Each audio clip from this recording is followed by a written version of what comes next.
물리학하면 왠지 막 머리 아프고 지루한 과목 이렇게 생각하시는 분들 많죠? 근데요, 사실은 전혀 그렇지 않아요. 물리학이야말로 인류의 역사상 가장 스케일이 큰 최고의 탐정 소설이거든요.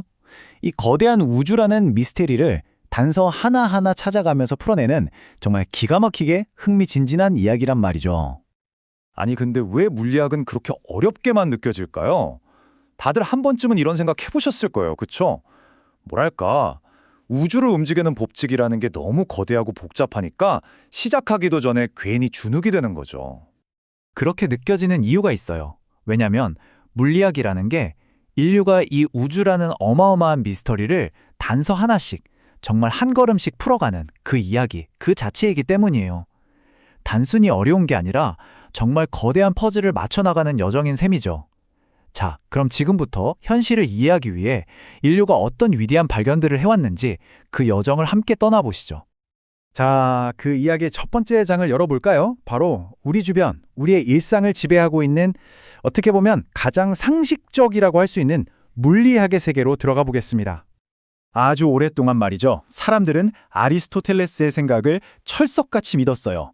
흙으로 만든 건 땅으로 가고 불꽃은 하늘로 올라가는 것처럼 모든 물체는 자기한테 정해진 자연스러운 위치로 돌아가려고 한다. 뭐 이런 식이었죠. 그런데 16세기에 갈릴레오가 나타나서 이 생각에 정면으로 도전장을 던집니다. 아니, 마찰만 없다면 움직이는 물체는 영원히 안 멈춘다. 당시로서는 정말 말도 안 되는 혁명적인 생각이었죠. 그리고 바로 이 아이디어가 뉴턴이 우리가 아는 그 유명한 운동 법칙들을 만들어내는 결정적인 발판이 되어줍니다. 이게 바로 그 유명한 관성의 법칙, 뉴턴의 제1법칙입니다. 아주 간단해요. 모든 물체는 그냥 지금 상태 그대로 있으려고 한다는 거예요. 멈춰있는 건 계속 멈춰있고 싶고 움직이는 건 계속 그 속도로 움직이고 싶어하는 일종의 고집 같은 거죠. 이거 버스 탈 때 생각해보면 바로 이해가 돼요. 그쵸?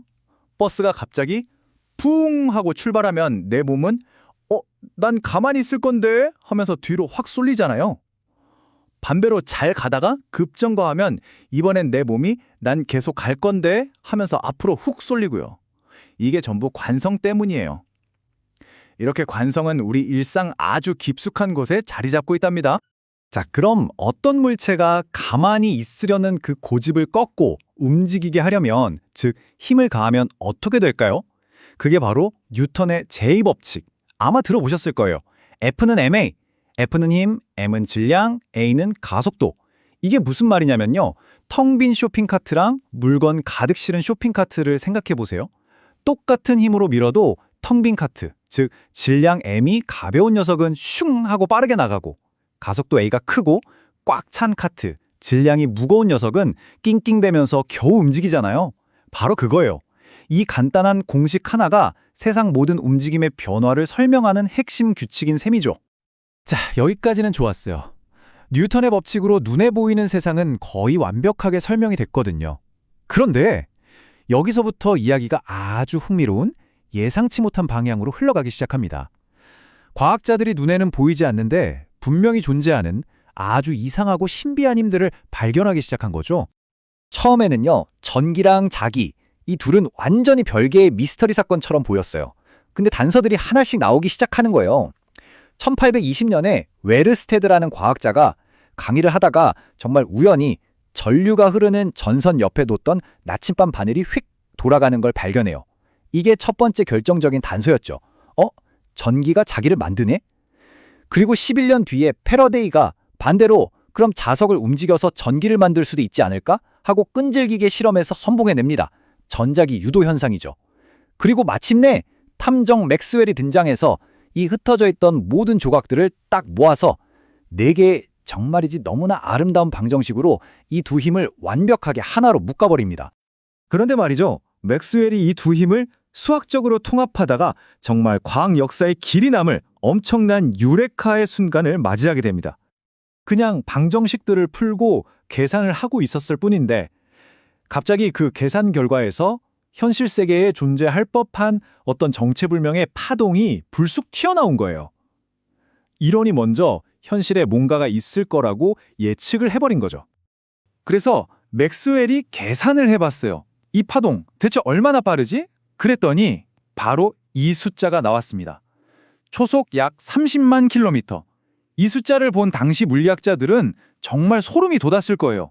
왜냐면 이건 너무나도 익숙한 숫자였거든요. 과연 뭐의 속도였을까요? 맞습니다. 바로 빛의 속도였어요.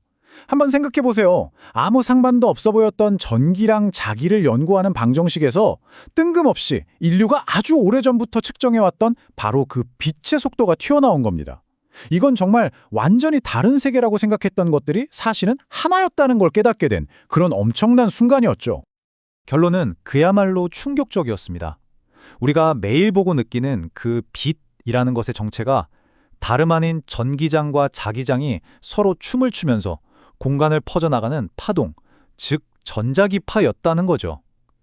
순수한 수학이 현실 세계의 가장 깊은 비밀을 밝혀낸 정말 경이로운 순간이 아닐 수 없었습니다. 자, 이제 우리 이야기의 마지막 장으로 넘어갑니다.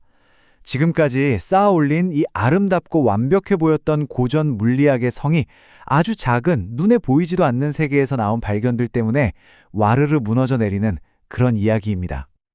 양자역학이라는 이 기묘한 세계의 문을 열게 된 건 아주 오래된 논쟁 때문이었습니다. 바로 빛의 정체는 대체 뭐냐 하는 거였죠. 빛은 총알처럼 날아가는 작은 알갱이, 즉 입자일까요? 아니면 호수에 퍼지는 물결 같은 파동일까요? 뉴턴은 입자라고 굳게 믿었고 다른 과학자들은 파동이라고 주장하면서 수세기 동안이나 팽팽하게 맞서왔죠. 그러다 이 지긋지긋한 논쟁에 종지부를 찍는 것처럼 보였던 실험이 등장합니다. 바로 토머스 영의 이중 슬릿 실험이죠. 간단해요. 빛을 아주 얇은 두 개의 틈으로 쏘는 거예요.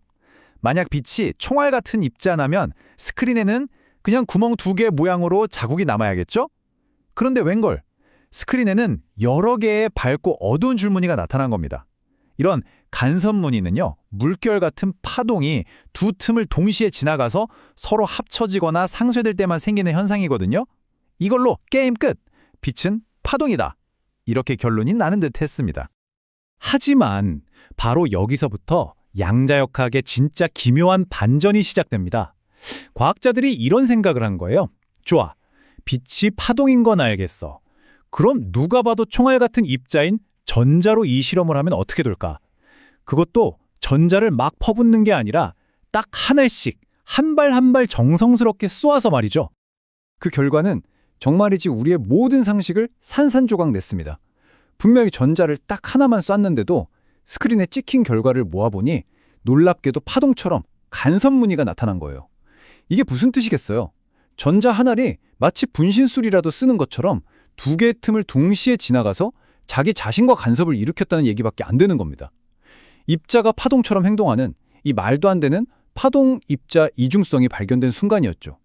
이 발견 하나로 물리학의 패러다임을 완전히 뒤집혔습니다. 모든 것은 정해져 있고 계산할 수 있다는 뉴턴의 결정론적 세계관이 무너지고 모든 것이 확률로만 존재하는 기묘한 세계가 열린 거죠. 자, 이 전자는 지금 정확히 어디에 있지? 라고 물으면 양자역학은 절대 여기에 있다 라고 대답해주지 않아요. 그저 여기 있을 확률이 30%, 저기 있을 확률이 15% 이렇게 확률로만 말해줄 뿐입니다. 우리가 보기 전까지는요. 이런 확률적인 세계관을 도저히 받아들일 수 없었던 사람이 바로 아인슈타인이었습니다. 그래서 이런 유명한 말을 남겼죠. 신은 주사위 놀이를 하지 않는다.